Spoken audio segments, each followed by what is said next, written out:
Веќе најавивме дека денеска се одржува настан сончева патека со која што ќе се одбележи всушност големиот јубилеј на Колибри, 68 години роденден слават денеска. Ќе бидат собрани многу уметници, новинари, сите оние кои што имале учество, меѓутоа и дел од генерациите кои што израснале со содржините на Колибри. Во продолжение ќе дознаваме сите детали од нашиот гостин Филип Димковски, кој што е уредник во моментов на Колибри, ќе гостува. Филип, добре ни дојде. Ги дознаваме во продолжение сите детали за настанот кој што следува денеска. Меѓутоа, ева и да започнеме со тоа, затоа што го имаш на новото издание на Колибри. Што нуди роденденското издание?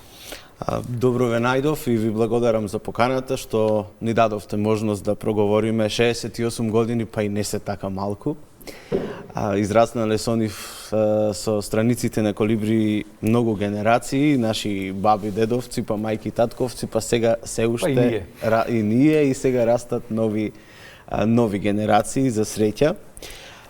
Нова Македонија како прв македонски дневен весник секој ден има по некој прилог, но вторниците се резервирани 68 години за Колибри. Во денешното издание продолжува онаа рубрика која ја имаме и ги представуваме најистакнатите просветни работници во државава и најде на голем интерес затоа што, веруејте, кога ќе прошетате низ државава и кога ќе дзирнете и во мали градчиња и во села ќе најдете прекрасни просветни работници за кои ретко се пишува, а Колибри го прави, тоа им дава можност. Имаме секогаш и рубрика, се трудиме да имаме таленти, балкански автори за деца, македонски автори за деца, занимливости, така што речиси во секој број, но иако ниеден број не е идентичен со претходниот. Што значи овој годишница, еве? Да. Оваа годишница за вас лично, со оглед на тоа дека колку сте на оваа позиција како уредник? Јас сум уредник од минатата година, значи од октомври. Одговорноста е голема, претпоставувам.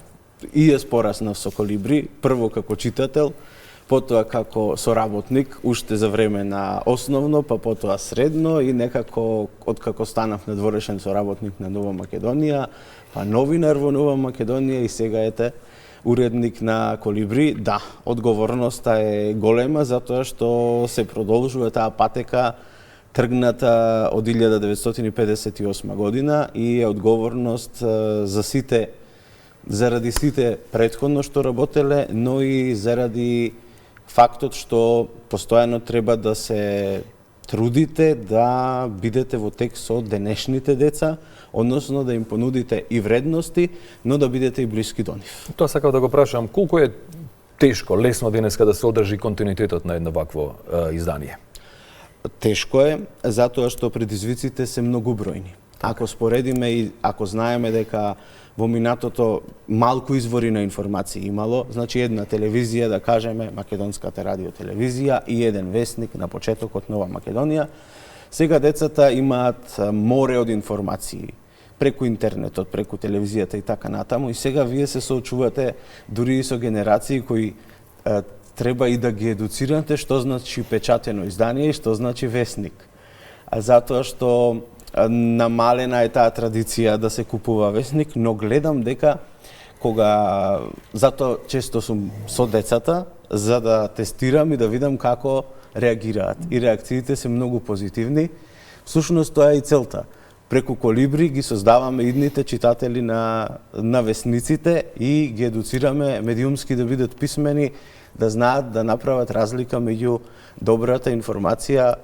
Каква е значи, ова е добар сигнал практично со оглед на тоа. Сега морам ова да го поврзам со една информација. Пред некој ден прочитав дека еве Шведска конечно законски повторно го враќа, односно ја враќа хартијата и моливот, пенкалото за да учениците малку се вратат на тоа што беше, нели, би рекол вистинско образование со оглед на тоа дека дигитализацијата им понуди нешто и што нели не треба да го видат. Сега сакаат веројатно децава да пишуваат. Вашето искуство кој е? Видете, сакаат и огромна радост е кога ќе ја видат нивната лична творба или нивниот цртеж објавен на страниците. И тоа се шири во одделението, па се зборува. Наставниците исто им значи и сите оние што се вклучени, дури и писателите. Значи, сепак печатеното издание е еден документ, еден траен документ дека некогаш нешто некој направил и оставил трага. И сега Најубаво е што во многу училишта има катчиња колибри, значи си ги чуваат објавите од нив, или пак писатели или родители кога ќе ни кажат ми беше песна објавена во 970-та и јас се уште ја чувам. Тоа е значењето и смислата. Така. Сончева патека е насловен на настанот со кој што ќе се одбележат овие 68 години творештво Колибри. Носи една посебна символика, така што во продолжение ќе ми објасните како се роди всушност самата идеја да настанот биде насловен токму вака и всушност што се ќе се случува денеска, кој ќе биде присутен, до кого се испративте покани? Да кажеме така, мајка на Колибри е македонската поетеса Евгенија Шуплинова, која во 1960-та ја објавува првата книга поезија напишана од жена, заедно со Даница Ручигај. Потоа, од 58-ма, целосно речиси се предава на творештвото за деца и на создавањето на Колибри. Таа го дава името и е прв уредник, а настанот носи наслов Сончева патека по нејзината книга, објавена во 1969-та, и мислам дека кога по Сончевата патека сите треба да се трудиме за да оставиме некои златни траги кои ќе одблеснуваат на сонцето. Гледам дека вие практично ќе доделите благодарници и за долгогодишната соработка со луѓе кои придонеле за Колибри да остане жив и препознатлив. Кој се ќе биде опфатен во овие благодарници? Да ви кажам, многумина и не знаат, ама еве сега ќе ги откриеме, ќе ги изненадиме. Ние ги известивме да дојдат, ама не им кажавме. Нели не е јубилејно, туку е одбележување, како што рековте, и зошто и сега доделуваме. Низ годините премногу море од луѓе придонесувале. Значи и ден денеска, тука не е само уредникот и новинарите и писателите, тука се и техничкиот персонал, и илустратори, и ликовни уметници. Меѓу другите, накратко, ќе добие уредникот Перо Миленковски, кој долги години ја наследува потоа Евгенија Шуплинова, нели? Тука и Васил Мукаетов, поетот, кој во 1958 во првиот број е застапен. Постхумно доктор професор Кирил Темков, уредникот Наум Попески, дел од дописниците кои до ден денес пишуваат на страниците на Колибри, и секако уредничката која речиси 2 децении го одржа Колибри цели 19 години, Марија Таушанска Анастасовска, која всушност ме воведе во светот на Колибри. Имате и посебни гости, така што веројатно тие можете да не ги откриете. Па видете, роден ден без деца, што би бил? Особено на списание, односно на додаток кој се занимава исклучиво со децата. Доаѓаат од Љубанци, и тоа е едно од најстарите училишта, Гоце Делчев. Ќе имаат една многу интересна точка, и ученичката Нина Лазаревска од Димитар Миладинов. Гостини се Јана Москоменски, училиштето од Скопје, кое многу години соработува со Колибри. И секако сликарите се тука, Живко Поповски Цветин ќе ги испрати своите цветни пораки за мир, и сликарката и веќе долги години соработник на Колибри Славица Танеска, која го прави стрипот Марс со секој вторник на страниците на Колибри. Колку е важно децата уште најмала возраст да бидат обкружени со култура, поезија, ликовна уметност? Тоа е модел на воспитување. Так. Детето не може да чита и да сака култура и да оди во театар доколку тоа не го гледа. Семејството е првиот воспитувач, родителите, ако не бидете модел кој чита весник, кој зема весник в раце, кој чита книга, не можете да очекувате од детето да биде толку заинтересирано и посветено на тоа. И мислам дека прво родителот е тој што треба да го направи. На еден од родендените на Колибри во Градски парк, мислам дека пред 2 години, дојде родител со едно буквално бебенце. И вика, јас ако секој вика вторник јас му купувам Колибри и му читам.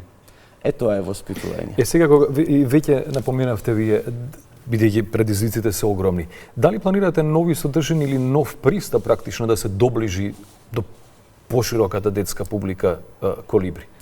Веќе одамна постои електронско издание, значи секој вторник покрај печатеното излегува електронско, што е многу важно, затоа што живееме во свет на социјални мрежи, секој сака да прочита на интернет да сподели, а во однос на содржините постојано се трудиме и ги слушаме идеите меѓу учениците и наставниците.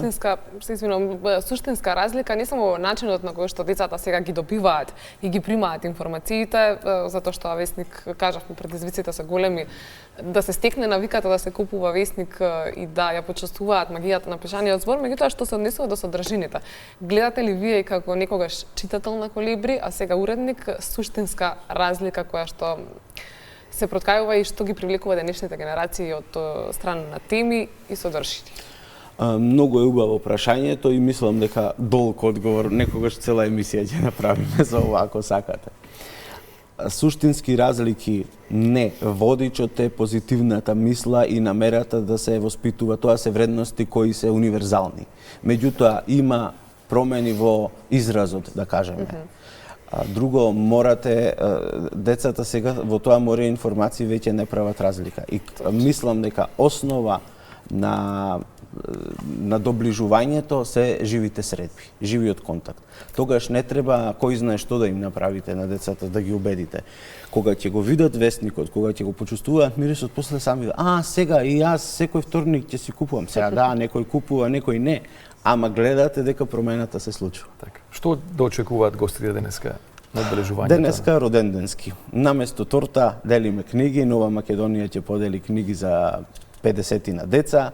Да, ќе се освежиме секако, ама ќе биде една позитивна роденденска атмосфера. Пред се е убаво да се видат сите тие луѓе и меѓусебно. Секогаш се раѓаат нови контакти, да се подружиме, да ни биде пријатно и да размениме некои идеи токму во насока на ова што го зборувавте, да стануваме подобри.